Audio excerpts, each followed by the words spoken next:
Oui, bonjour. Alors, on vous écoute. Eh bien, écoutez, moi, je vais témoigner en tant que professionnelle de santé, D'accord. puisque je suis infirmière qui ne travaille plus depuis le 15 septembre. Oui. Et donc, je vais un petit peu vous témoigner des différents faits, des cas concrets que les professionnels de terrain peuvent me relater, puisque je suis en relation avec beaucoup de professionnels libéraux, des infirmiers, des médecins, des pédiatres. Et donc, on se rend compte qu'en ce moment, il y a une recrudescence effectivement des effets secondaires. J'ai mon mari qui est kiné-ostéopathe et qui travaille avec une technique de micro-kinésithérapie et qui voit depuis quelques semaines déjà les gens en grand état de fatigue physique et mentale. Et il retrouve avec une technique de micro-kinésithérapie des produits toxiques sur le corps. Donc ça, c'est la première chose. Et les thérapeutes qui travaillent en ce moment sont relativement assez fatigués entre chaque séance et entre chaque patient. Ils sont obligés de sortir dehors pour prendre l'air parce qu'en ce moment, c'est relativement difficile de les prendre en soin. D'accord. Voilà. J'ai un infirmier libéral que j'ai eu encore pas plus tard qu'hier au téléphone qui me relate des AVC chez des jeunes patients, une recrudescence des cancers. Des embolies pulmonaires chez des dames également d'une trentaine d'années. Alors, pardon, c'est soignants donc avec qui vous êtes en contact. Est-ce que eux réussissent à faire remonter, parce que c'est toujours la même question, hein, à faire remonter ces Eh bien, en informations? fait, c'est ça le souci. Voilà, c'est que les informations ne remontent pas.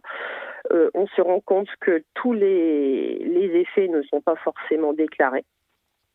Donc les chiffres que l'on peut retrouver en fait sur le site de l'ANSM, hein, la pharmacovigilance, on suppose que ces chiffres sont sous-estimés.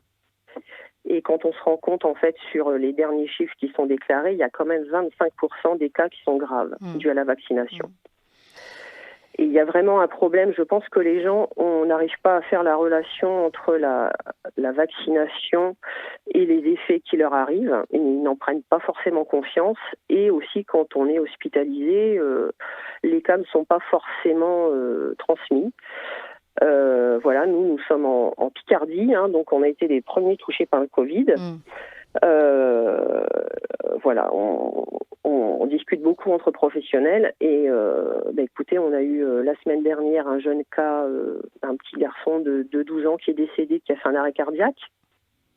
Après sa vaccination? Ouais, 72 heures après la deuxième dose. Donc, quand vous voyez qu'il y a des choses comme ça qui arrivent, vous posez quand même des questions, c'est pas normal. Il y a quand même beaucoup de jeunes qui ont des problèmes de myocardite, qui ne peuvent plus faire de sport. Donc ça pose question quand même tout ça. C'est vrai que, en tout cas en local, nous, c'est vrai qu'on se pose énormément de questions parce que bon voilà, il y a des gens qui ne souhaitent pas forcément témoigner, mais on discute énormément entre nous. Et voilà, ça nous inquiète en fait, ça nous inquiète énormément. Parce que ça touche, là, on se rend compte qu'il y a beaucoup de jeunes en fait qui sont touchés par des effets indésirables assez graves en ce moment. D'accord. Mais merci beaucoup Audrey pour votre témoignage. On va donner la parole à Sandrine. Je crois qu'elle aussi d'ailleurs est soignante. Bonjour Sandrine. Bonjour, bonjour à tous.